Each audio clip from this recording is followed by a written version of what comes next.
Gustavo. Ok.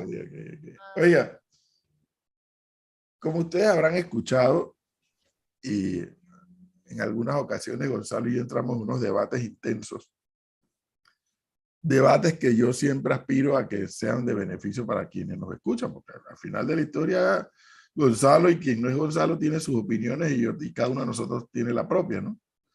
Pero la idea de estos debates es que la gente llegue a sus propias conclusiones también. Y naturalmente hay algunos temas donde podemos tener diferencias de criterio, pero que esas diferencias se alimentan más y mejor cuando hay más información para sustentar la idea A, la B, la C o la D, cualquiera que ésta sea. Y en varias ocasiones, incluso en varias entrevistas, Gonzalo ha planteado que Panamá algún día, y me corrige Gonzalo si me equivoco, algún día tendrá que evaluar reforma fiscal y reforma tributaria. Yo que no he dicho que no, pero he dicho, pero es que ningún gobierno, ni este de Cortizo, que ya va de salida, ni el que venga en el 2024, le va a poder hablar a la población de ningún tipo de reformas de nada, hasta que primero no mande señales claras del buen uso y el buen manejo de los recursos del Estado, y de que el Estado está haciendo o está aportando su cuota de sacrificio, para luego entonces pedirle una cuota más a la población. Mientras eso no ocurra, en mi opinión, va a ser muy difícil, y las probabilidades de que una reforma sea aceptada, no es que sea aprobada, porque aprobada puede ser otra cosa que sea aceptada, son muy pocas. Y en estos tiempos modernos más, porque ahora con esto del internet todo el mundo se reclama por todo. Pero yo le comentaba a ustedes y a Gonzalo que tuve la oportunidad esta semana de escuchar a este profesional panameño dar una explicación de un tema tan denso y tan, a veces hasta complicado, para mí complicado, porque a mí me atiborran de muchos números y hay un momento que me pierdo, pero que me pareció fácil de entender su explicación. Ya está con nosotros don Eric Molino, joven profesional de este país, a quien le escuché esa explicación y que le hemos invitado para ver si en unos 20 o 30 minutos nos las puede compartir para beneficio de los oyentes al final, porque como él dijo incluso en su intervención cuando yo lo escuché, bueno, ¿y cuál es el papel de nosotros los ciudadanos en esta historia? ¿Y qué vamos a hacer? Obviamente la pregunta hecha desde la perspectiva de lo que él y entiendo que la empresa donde trabaja han logrado investigar. Don Eric Molino Ferrer, buenos días, bienvenido. ¿Qué tal, Edwin? Gracias por la invitación. No, gracias por estar acá con nosotros y compartir. Esta introducción que he hecho la he hecho porque Gonzalo y yo a cada rato debatimos sobre si sí o si no. Y me gustaría pues compartir estos comentarios que pude escuchar esta semana por parte tuya y para beneficio de los oyentes también. A ver, empecemos por lo primero. ¿Cuál es la versión que tienes de los ingresos del Estado? Sí, mira, básicamente una de las cosas que tú estuviste mencionando y que a mí me parece importantísimo es que nosotros como panameños entendamos que hay información pública que tenemos que estar constantemente monitoreando. Por ejemplo, recientemente salió, y te digo, la semana pasada, creo que el viernes de la semana pasada salió el balance fiscal. El balance fiscal básicamente te dice cuáles son los ingresos, tanto del sector público no financiero como del gobierno central, y te dice también cuáles son los gastos. Cuando tú analizas el gasto, te das cuenta que hay tres rubros importantes. El primero es el gasto corriente, que son los gastos de operación y mantenimiento del Estado, todo lo que son las planillas, las transferencias, los subsidios, los gastos de operar el Estado, funcionamiento. Tienes lo que es el pago de intereses, que es el costo de la deuda, y tienes por último el gasto de capital. Hace un momento se estaba hablando, que estaba escuchando el programa, se estaba hablando sobre puertos, se estaba hablando sobre infraestructura, todas esas cosas que son inversiones en la rehabilitación de carreteras, en las escuelas, hospitales, puertos, etcétera. todas esas inversiones del Estado entran en lo que se llama el gasto de capital. Entonces, no todos los gastos son iguales. Al final tienes una situación en la que ciertamente tú quieres ver como país cuántos son mis ingresos, cómo de esos ingresos se están utilizando para financiar qué tipo de proyectos o qué tipo de gasto, y la realidad objetiva, que es lo que ha estado pasando, no de ahora, sino de hace ya muchos años, es que tú tienes una situación en la que el ingreso no alcanza para cubrir los gastos, y que los gastos que está haciendo el Estado son gastos que van orientados no a las inversiones, sino que son gastos que van orientados hacia el gasto de operación del Estado y el financiamiento de la deuda pública. El problema con eso, porque al final si tú me dices, oye, somos un país que todavía está, digamos, en vía de desarrollo y que deberían hacerse ciertas inversiones para la generación de empleo, para el crecimiento del país, esas son cosas que yo te entiendo, que tú te endeudas para cosas que causen crecimiento, porque el día de mañana tendrás mayores ingresos y esos ingresos realmente repagarían las inversiones que se están haciendo. Sin embargo, el ingreso se ha estancado, disculpen, que el gasto de capital se ha estancado, y lo que ha ido subiendo drásticamente ha sido ese gasto de operación y mantenimiento del Estado, ha subido ese gasto de la deuda, y al final eso es, digamos, un problema. Aquí nada más estoy compartiendo pantalla para que puedan ver las personas que nos escuchan a qué me estoy refiriendo un poquito con gráficas. Aquí lo vemos claramente que pese a que hemos estado aumentando el gasto total, la proporción del gasto total que corresponde a inversiones se ha estancado, ha ido siendo cada vez más chico. De hecho, lo que gastamos el año pasado en, entre comillas, inversiones, es menor a lo que gastábamos en el 2013. Y digo entre comillas porque si le quitas $1.000 millones de lo que es el programa de Panamá Solidario, que se incluye dentro del rubro, yo creo que incorrectamente, que se incluye dentro del rubro de gasto de capital, tienes una situación en la que realmente nos estamos gastando casi $2.000 millones al año en gasto de capital. Entonces, Eric, gasto, acuérdate que no todos dominamos este vocabulario. Cuando dices gasto de capital, ¿qué debemos entender? Sí, el gasto de capital se diferencia de gasto corriente en el sentido de que gasto de capital son inversiones. Por eso me refería a que cuando tú tienes, por ejemplo, la inversión en rehabilitación de carreteras, que se construyan nueva infraestructura, que se hagan hospitales, que se hagan escuelas, todas estas cosas no son gastos de operación y mantenimiento. Estos son gastos que al final se traducen en un activo del Estado, se traducen en cosas que el día de mañana van a... Y ese gasto nos dice que ha disminuido. Ese gasto ha disminuido en proporción del gasto total y que ha disminuido en términos absolutos. ¿Y cuál es el que ha aumentado? Diga. ¿Cuál es el que ha aumentado? El que ha aumentado drásticamente ha sido el gasto corriente, es decir, el gasto de operación y mantenimiento del Estado, planillas, transferencias, subsidios, etcétera. Y también ha aumentado, y no es de manera trivial, también ha aumentado el pago de intereses que tenemos que hacerle por la deuda. Al final entendamos que si el ingreso es menor al gasto, esa diferencia se paga o ese déficit se paga a través de un aumento en la deuda, y esa deuda tiene un costo que cada vez ha estado incrementando más. De hecho, una de las cosas que estaba hablando en esa presentación que pudiste ver el otro día, por ejemplo, para tener una referencia, porque a veces se habla de millones y millones y uno pierde la proporción de las cosas. Lo que nosotros estamos pagando en intereses sobre la deuda, es decir, todo eso que se ha venido acumulando del déficit de que tenemos más gasto de ingresos, al final acaba siendo más que los dividendos que nos aporta el Canal de Panamá. Es decir, que cuando escuchamos que el Canal de Panamá aportó $1.400 millones al fisco, todo eso se fue al pago de intereses. Nada de esto se va a poder utilizar para, digamos, inversiones que el país necesita o para el crecimiento económico y mejorar la competitividad del país, porque al final estamos repagando la deuda. Y nuevamente, esa deuda se ha estado incrementando principalmente, no porque hemos estado invirtiendo, sino que se ha incrementado porque ha aumentado el gasto de funcionamiento del Estado. De hecho, el próximo año, el presupuesto que ya salió, están hablando que el costo de la deuda va a ser de $2.000 millones, solamente los intereses.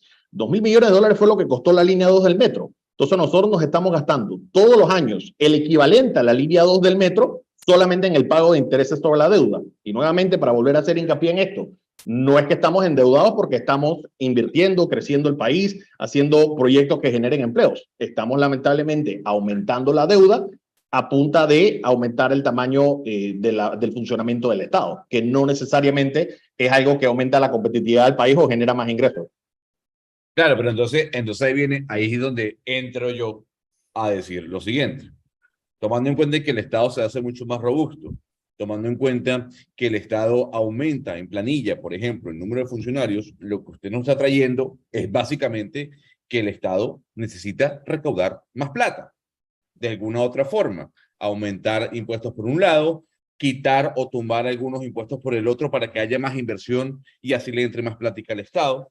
Entonces ahí es donde yo digo, oiga, ¿y el Estado de dónde va a sacar tanta plata? O la plata necesaria para que ese balance al menos se normalice.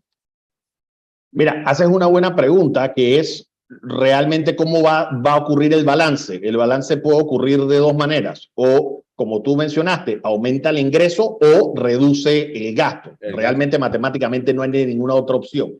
El problema que nosotros hemos estado teniendo, y para las personas que pueden ver la presentación, aumentar los ingresos del Estado históricamente no ha resultado en un aumento en gasto de capital, porque tiene mucho sentido y tiene mucha lógica decir, ok, nosotros si aumentamos el ingreso, disminuye el déficit o que se puede utilizar ese ingreso adicional para gasto de capital. Históricamente no ha sido el caso. Aquí tengo, digamos, los años más recientes, pero si nos vamos hacia atrás también, digamos, hay una tendencia parecida. Del 2017 al 2018 aumentó el ingreso corriente, pero el aumento en el gasto corriente fue mayor a ese aumento y disminuye el gasto de capital. Lo mismo del 2018 al 2019, todavía no estábamos en pandemia.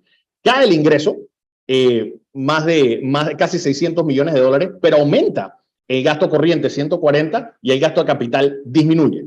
Disminuye por casi 300 millones de dólares. Del 2019 al 2020, que fue año de pandemia, cae casi 2.000 millones de dólares el ingreso, pero sube el gasto de capital, 400 millones de dólares, y cae, sube el gasto corriente por 400 millones de dólares y cae el gasto de capital 170. Y entonces, este último año, tuvimos una mejora, aún incrementó 1.000 millones de dólares el ingreso, sube el gasto de corriente, pero vuelve a disminuir el gasto de capital. Entonces, lamentablemente estamos ante una situación en la que, aunque conceptualmente pareciese que un aumento en los ingresos, que no necesariamente significaría que aumentar los ingresos es aumentar los impuestos, eso lo podemos hablar ahorita, pero pareciese ser que el Estado, cuando tiene más ingresos, en lugar de usarlo para reducir el déficit o para invertir en gasto de capital, que son cosas que aumentarían la productividad del país, reducirían el desempleo, tenemos una situación en que lo que se sacrifica realmente es el gasto de capital y lo que aumenta es el gasto de funcionamiento del Estado. O sea, que hay la tendencia, a ver si te estoy captando, Eric, que cuando los gobiernos, porque no podemos decir que este es el único, sí, cuando tienen más ingresos, entonces quieren gastar más. Correcto. Entonces, y eso es inversión. Y no gastar en inversiones de puentes y carreteras, sino planilla, subsidios, etcétera. Aumento del tamaño del Estado, claro. Es que al final no todos los gastos son iguales, porque al final yo te diría que si nosotros estamos en una situación en la que, y digamos, hagamos la analogía de una empresa, y tú dices, bueno, yo estoy aumentando la deuda de la empresa, pero yo estoy haciendo estoy expandiendo una fábrica, yo estoy expandiendo nuevas sucursales, yo estoy agarrando una deuda que al final va a aumentar las ventas o que al final va a aumentar las ganancias de la empresa, uno va y uno hace esa inversión. Nosotros como país, pese a que el gobierno no necesariamente está buscando rentabilidad, hay más bien una rentabilidad social, y eso se entiende, al final nosotros realmente no estamos aumentando la deuda a través de proyectos que están generando empleo o proyectos que al final pueden aumentar los ingresos del Estado porque tienes ese efecto multiplicador de la economía, que al mejorar la economía aumentan los ingresos, sino que realmente lo que estás haciendo es aumentando los gastos de operación del Estado, como tú mencionaste, planillas, transferencias, subsidios, que al final son gastos. O sea, son cosas que no generan más. Yo me pongo del lado de los economistas más centroizquierda. Bueno, Mazzucato, Stiglitz, en fin, que hablan de cómo el Estado, a través del aumento de ingresos, puede ser de una reforma tributaria o fiscal, si usted lo quiere llamar así, dependiendo del interés, no se vea el subsidio como un gasto corriente del Estado, sino como parte de la inversión por ese aumento de ingresos. Entonces, ¿qué le dice usted a los economistas que dicen, oiga, es que los subsidios no son un gasto, es una inversión que está haciendo el gobierno proveniente de los ingresos que tiene por el recaudo de impuestos?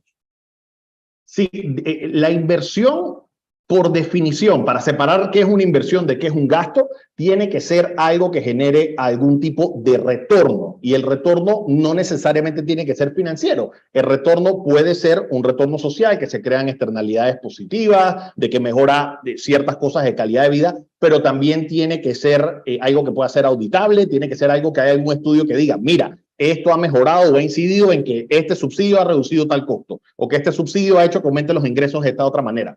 Por ejemplo, siempre se habla, oye, si damos un subsidio a la educación, eso no es un gasto, es una inversión social, porque al final esas personas que van a tener, digamos, una mejor educación y pueden emprender o que pueden tener un trabajo, al final son personas que van a acabar pagando impuestos y ahí está el retorno. Pero hay muchísimos gastos que no cumplen ese criterio. Adicionalmente, uno puede aumentar los ingresos aumentando, a ver, y matemáticamente es muy sencillo.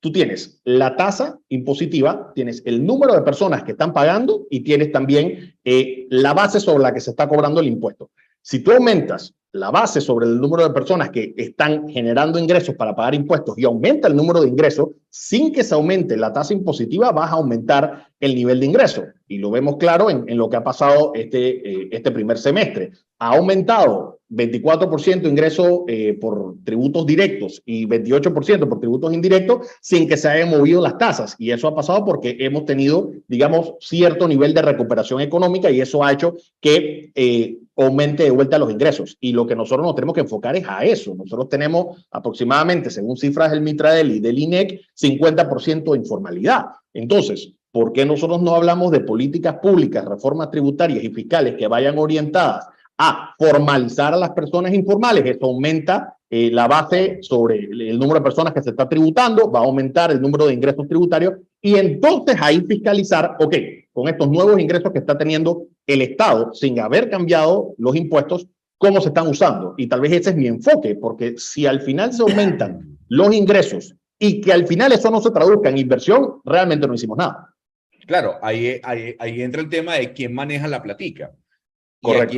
Y aquí hemos tenido el mismo debate con el tema de la reforma tributaria, que ojo, yo soy partidario de reforma tributaria más no fiscal. O sea, yo estoy hablando de un cambio en algunas líneas, no un cambio estructural del sistema fiscal panameño. Y también he hablado con el profesor con respecto al empleo. Yo soy partidario de que hay que generar empleos que sean dignos, no generar empleos por generar empleos y decir, bajamos la tasa de desempleo ¿a costa de qué? De una informalidad que puede alcanzar el 60 o el 70%. Pero, a ver, Eric, yo quiero aclarar algo que siempre se lo ha dicho el profesor y él se hace el sordo. Una reforma tributaria no tiene que ver directamente con el aumento del ITBMS. O sea, eso no se asocia con una reforma tributaria. Puede ser uno de los puntos que se agregue dentro de la reforma, por supuesto, pero uno puede quitar ese punto, no afectarle al consumidor directamente y decir, mire, yo voy a aumentarle el impuesto de renta, por ejemplo, a las empresas que contaminen por esto, que es lo que está pasando en gran parte del mundo. Los gobiernos están eliminando impuestos a compañías que quieran desarrollar energía renovable, quieren dar incentivos a quienes quieren invertir en energía solar. Todo eso forma parte de una reforma tributaria. ¿Es o no es así? Sí, y digamos, a lo que tú mencionas desde el punto de vista económico, eso se llama un impuesto pigouviano. Al final, tú tienes una circunstancia en la que tú dices, voy a usar un impuesto para castigar una externalidad negativa o voy a usar un subsidio para fomentar o incentivar una externalidad positiva. En el caso, por ejemplo, de lo que mencionas de la energía renovable, si das algún tipo de subsidio, es un impuesto negativo. Al final, estamos hablando de que hay un gasto corriente. Mira, si nos vamos y nos remitimos a los indicadores internacionales, una de las cosas en las que Panamá peor rankeado sale es en el pago de impuestos. Y no es por, digamos, la tasa a la que cobra Panamá a las empresas o el ITBMS. Si tú te vas a por ejemplo, un Doing Business, que es un indicador que saca el Banco Mundial, Panamá rankea de 179 de 190 países en el tema de pago de impuestos. Y uno de los peores indicadores en los que salimos es el tiempo y la carga que le impone la operatividad tributaria a las empresas medianas. Nosotros nos gastamos aproximadamente, según el estudio, 400 horas al año. Eso equivale como a 9 semanas de las 52 que tenemos. Es decir, 2 meses y poquito más dedicado exclusivamente al pago de impuestos. Eso es mucho peor que los estándares internacionales e inclusive peor que el promedio de Latinoamérica. El promedio de Latinoamérica está como en 300 horas, Panamá está en 400 y pico. Entonces, una parte integral que debería haber, tal vez en un tema de reforma tributaria, va más allá a esas cosas que tú estás mencionando. Sí, está bien, estudiar cuáles impuestos son ¿cómo se llaman? Los que son eficientes, los que no son eficientes. También verlo desde un punto de vista más integral, que es el tema de, ok, al final, cuáles son las cargas a las empresas que se está generando esto, por qué estamos haciendo más difícil el pago de impuestos. En los países más desarrollados es muy sencillo, son filings que se dan 5 veces al año en vez de 36, como es el caso de Panamá, y entonces eso hace más fácil el pago de impuestos y la recaudación. Veamos, Eric, el tema de la recaudación en función de lo que Gonzalo apuntaba hace un momento del impuesto de consumo. Creo que tenías algo por ahí de eso, que cómo ha mejorado, tengo entendido. El impuesto al consumo aquí... Y la explicación que hay. Claro, si tú ves, por ejemplo, y esto es, bueno, aquí lo que yo tengo es el balance fiscal de lo que llaman el sector público no financiero. Dentro de lo que nosotros tenemos en el gobierno central, nosotros tenemos lo que es recaudación tributaria y recaudación no tributaria. La diferencia es muy fácil. La recaudación no tributaria tiene que ver con los dividendos que nos dan las empresas donde el Estado tiene participación, que Boland Wireless, ENSA, el canal, etcétera. La recaudación tributaria al final acaba siendo todos los impuestos que nosotros pagamos, impuestos sobre la renta, el ITBMS, etcétera. En la recaudación tributaria está el directo, que se le cobra ya sea a la persona natural o a la persona jurídica, y eso ha aumentado en lo que va del año comparado con el año pasado, ha aumentado 24%. Principalmente ha aumentado 80% en lo que es el pago de impuestos sobre la renta de personas jurídicas y principalmente ha aumentado lo que es el impuesto del pago de dividendos. O sea que ese tipo de indicadores te muestra que la actividad económica ha mejorado y al tener una actividad económica que se está viendo más ventas y que se está reactivando, digamos, los empleos y se están reactivando las ventas de las empresas, hay un efecto positivo en el Estado que es que aumenta la recaudación. El impuesto indirecto, que es como mencionaba, el pago de ITBMS, el pago de los impuestos arancelarios, a la importación, etcétera, eso también ha aumentado. De hecho, ha aumentado en mayor medida porque aumentó 28%. Entonces, todas esas cosas te indican de que tú puedes aumentar el ingreso tributario sin necesariamente hacer algún tipo de reforma que te aumente la tasa del ITBMS. Yo he escuchado a varias personas decir que hay que aumentarlo de 7 a 10, por ejemplo. No necesariamente. La recaudación tributaria aumenta en la medida que nosotros tengamos actividad económica y nosotros debemos hacer políticas que fomenten esa actividad económica, que reduzcan la informalidad y que al final el Estado priorice el gasto, no en subsidios, sino que lo priorice en gasto de capital, es decir, inversiones que generen esos empleos y se puede entonces tributar más. La pregunta es si el gobierno no tiene claro todos estos planteamientos que usted nos está haciendo hoy aquí. No, claro que lo tienen claro. Al final es un tema de incentivos y yo creo que es justo decir que esto no solamente es del gobierno actual, esto también es un tema de varios gobiernos. Al final es un tema de que mis incentivos son muy de corto plazo. Nosotros tenemos una ley de responsabilidad social fiscal que te establece cuántos son los límites que podemos tener al déficit, es decir, esa diferencia entre el ingreso y el gasto. Tenemos un límite sobre cuánto puede ser la deuda sobre el PIB, que ahorita está en casi 70%, muy por arriba de lo que te permitía la ley, que era 40%, y al final tienes un marco fiscal de mediano plazo que te dice tienes que planificar cada 5 años. Eso es muy poco tiempo, porque al final te lo circunscribe a que solamente estés pensando en cuáles son las cosas de corto plazo. En países más desarrollados, tú estás hablando de una visión de Estado de 5, 10, 15, 20 años. Entonces, tú dices, durante mi administración yo voy a hacer este pedazo del plan. Le tocará a los próximos presidentes hacer las inversiones correspondientes, pero las grandes inversiones que nosotros tenemos que hacer en infraestructura no se resuelven en 5 años. Entonces, para responder su pregunta, sí lo tienen claro, pero es un tema de incentivo. El incentivo realmente es cosas que tengan impacto relativamente rápido y que se vean que tengan impacto para que, digamos, políticamente eso se vea más beneficiable para ellos. Para graficar esto que Eric Molino nos acaba de decir es, el gobierno anterior deja el corredor de playa y el gobierno que sigue lo para. Sí. Lo reduce a una calle. El gobierno anterior deja firmado y financiado el cuarto puente con el metro y el gobierno que llega y dice, párame ese puente, cámbialo todo y ahora vamos por un túnel. Entonces es difícil que un país avance así. Pero Total. Cuando llegue el siguiente gobierno en el 2024, si el túnel no ha comenzado, dice, no, espérate, no comienza el túnel para ver qué se me ocurre a mí. No, y se pierde plata entre un cambio y el otro. Pero por supuesto, Flor. Pero lo que hay que aclarar, y aquí es importante decirlo, profesor, para que de una vez entiendan, la reforma tributaria que yo planteo, que yo creo que es necesaria, más allá porque sé que quien maneja la platica en Panamá no la maneja bien, y no la va a manejar bien, no tiene que ver con el aumento del ITMS, también tiene que ver cómo queremos ver a nosotros como Estado y como país, Eric. Porque, a ver, si uno se da cuenta, y sobre todo en el tema de la energía verde, muchos estados están girando hacia allá y quieren que la funcionalidad del mismo esté enfocada en eso, en energías renovables, etcétera, etcétera. Y han hecho reformas, sobre todo fiscales y tributarias más que fiscales, para dar incentivo a que el crecimiento de la energía renovable le inyecte plata al Estado. Si Panamá tuviese de alguna u otra forma una dirección, una visión de país de qué es lo que queremos hacer nosotros, ¿vamos a seguir dependiendo de la importación de petróleo y del canal o queremos incentivar el desarrollo de, por ejemplo, la industria farmacéutica? ¿Qué tanto estamos hablando ahorita de temas de los medicamentos? ¿Tenemos algún plan de desarrollo de industria farmacéutica a través de incentivos fiscales? No los hay. Entonces, yo sí creo que a nivel macro, no micro, sino a nivel macro, uno puede empezar a jugar con dónde se aumenta, dónde se quita, dónde se reduce, para que al final esa plata le entre al Estado.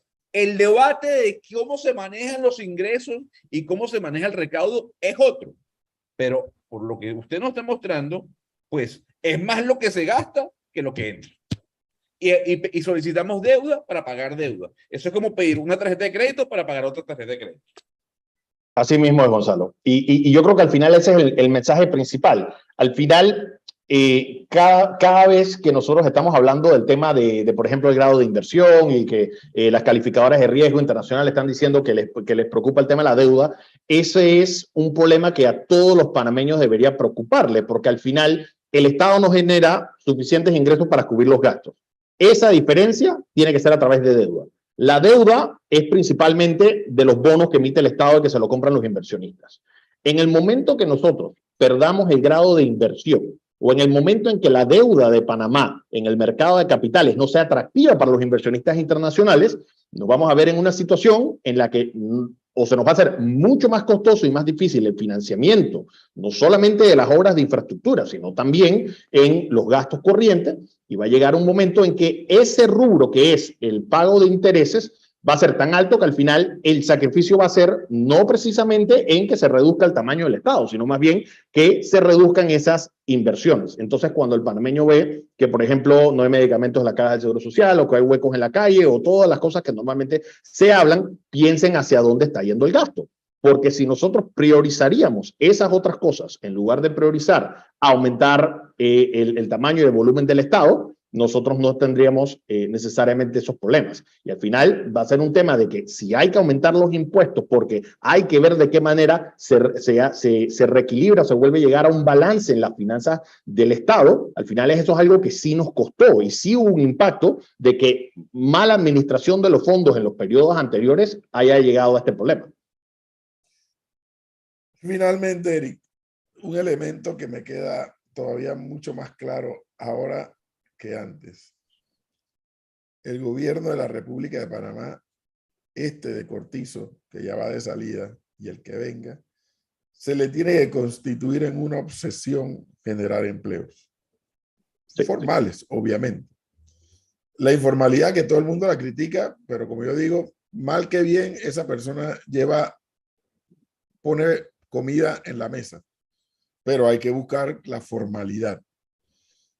De lo que yo, por lo que entiendo de estas gráficas, que la importancia de generar, seguir aumentando los ingresos, hay una relación directa entre mayor empleo y aumento de los ingresos del Estado. ¿Es así?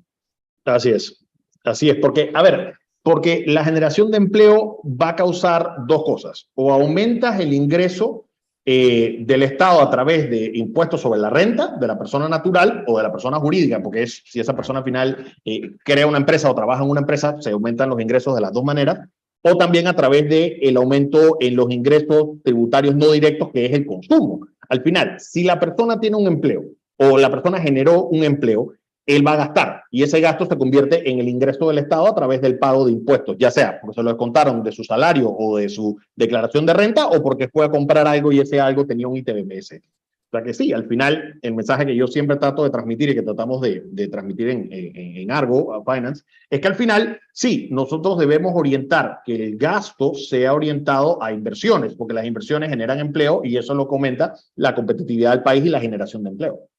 A ver, profesor, rápidamente, hay algunos Tengo malas eruditos. noticias. Dígalo, ¿cuáles son las malas noticias? Tengo malas noticias. Una empresa. ¿Cuáles? Les voy a dar los datos del lunes, porque me los están consiguiendo hoy. Voy a dar los datos del lunes. Pero aquí hay una empresa que le han metido 3 leyes. Así, una detrás de otra. Tan, tan, tan. Así, 3 leyes. Y con esas 3 leyes la empresa ya no puede competir, no puede seguir en Panamá. ¿Sabe cuánto empleo genera? ¿Cuánto? 7.500 empleos. Le han metido 3 leyes al hilo, así, una detrás de otra. Y ya han comenzado a evaluar. No nos dan los números en Panamá. Claro. El lunes les tengo todos los datos. Qué barbaridad. Yo sé de qué estamos hablando. No, y tiene toda la razón, profesor. Tiene toda la razón. Hay que aumentar la productividad y la competitividad. Pero, Eric, hay algunos eruditos que salen a decir y a no preocuparse con respecto al aumento de la deuda frente al Producto Interno Bruto. Entonces, bueno, salen los eruditos a decir, es que mire cómo está Japón y mire cómo está Alemania a nivel de deuda y se han mantenido. Lo que no explican estos eruditos es que el ingreso y el tamaño de la economía japonesa y alemana es incomparable con la de Panamá. En Latam somos países pobres, punto, en comparación con Sí, Alemania. pero ese esquema lo rompe cuando, obviamente no podemos compararnos con ninguno de esos países, pero cuando tú tienes un país que mueve más TEUs que el puerto de Santos en Brasil o que el puerto de Lázaro Cárdenas en México. Entonces, el problema aquí, y es por eso me interesó tanto que Eric Molino nos ayudara hoy, es aclarar el objetivo al que debemos apuntar y que los objetivos del Estado no deben cambiar cada 5 años. Y por eso que estamos enredados como país. ¿Cómo me explica que un país de este tamañito puede mover más cantidad de TEUs que un megapaís como lo es Brasil y como lo es México? Ah, bueno, que es la ubicación geográfica. Bueno, entonces vamos a potenciar eso. Pero como cada 5 años, dependiendo de quién gana, se toma el camino A o el B o el C y manda a desmantelar lo que hizo el gobierno anterior, es difícil que un país avance así. Es muy difícil que un país avance así. Por eso, basándonos en eso y lo que le estoy explicando, don Eric, de la justificación errada, en mi concepto de decir que la deuda puede llegar al 100% del PIB, como sucede en Japón o en Alemania, ¿por qué Panamá no debería tener una deuda tan alta en comparación con el Producto Interno Bruto? Dos razones. La primera es que Japón y Alemania tienen soberanía monetaria y Panamá no. Japón tiene su propia moneda y al final ellos pueden emitir deuda y pagarlo a través... A ver, Japón tiene el monopolio sobre la emisión de aquellos que usan para pagar su deuda, que es en yenes. Ellos emiten deuda en yenes, pero ellos tienen una maquinita de fabricar yenes. Así que eso lo hace no comparable a Panamá, porque Panamá no emite dólares. Nosotros usamos dólares, pero los dólares los emite el Banco Central de la Reserva Federal de los Estados Unidos. Eso primero. Segundo, y volvemos al punto que he estado tratando de decir en toda esta presentación. Al final, si yo me estoy endeudando y yo estoy aumentando la deuda en términos absolutos, porque estoy invirtiendo, estoy haciendo gasto de capital, yo estoy aumentando los puertos, aumentando la infraestructura vial, aumentando los hospitales, aumentando la educación, yo te entendería ese argumento. Pero si nosotros estamos aumentando la deuda porque estamos endeudándonos para pagar intereses o estamos endeudándonos porque está aumentando las planillas, está aumentando los subsidios, están aumentando las transferencias que hace el Estado, ahí realmente es como tú mencionaste, que estamos pagando una tarjeta de crédito con otra tarjeta de crédito y no vamos a salir del hueco hasta que nosotros prioricemos que esa deuda vaya a inversiones, porque esa inversión va a acabar resultando en mayores ingresos en el futuro. Entonces, esa es la diferencia importante. No solamente es un tema no solamente es un tema del tamaño de la deuda, es qué es lo que está financiando esa deuda. Hay que tener políticas de Estado de largo plazo que prioricen la infraestructura, que restrinjan el gasto corriente, que prioricen el gasto de capital, que haya cierto porcentaje del presupuesto del año que tiene que ser del gasto total, tanto por ciento tiene que ser de gasto de capital y tienen que ser proyectos de infraestructura, tienen que ser proyectos que generen empleo. Eso es lo que nosotros deberíamos estar hablando en algún tipo de reforma. Antes de hablar de ver de qué tema, cómo aumentamos los ingresos, es que va de la mano, no son mutuamente exclusivos. Y el que va a tener que aumentar la planilla en Panamá en directo es el profesor Cabrera, porque aquí los oyentes están pidiendo que por favor, por lo menos una vez a la semana, Eric Molino esté en el programa. Eso sí puede ser posible, ¿no? ¿Qué más Cuando dicen quieran, los a la oyentes? orden. Empresa ¿Qué más dicen privada. los oyentes, Flor, rápidamente antes de irnos? Bueno, más allá de, dice aquí Eric Molino Ferrer, fácil puede ser un buen ministro de Economía y Finanzas, lo único que como no es político, no lo van a tomar en cuenta. No, gracias. No. Crear empleos no es función neta del gobierno, es conectar la empresa privada, porque el gobierno creando empleos abulta la planilla, dice este oyente. Dice este otro oyente, gracias Panamá en directo por haberme hecho el día con esta entrevista. Qué excelente análisis, la votaron de jonrón. Gracias a usted por escucharnos. Bueno, como ustedes saben, esta entrevista usted la puede encontrar ahora en YouTube en unos minutos, en el canal de YouTube de Panamá en directo, si la quiere volver a ver. Don Eric Molino, muchísimas gracias.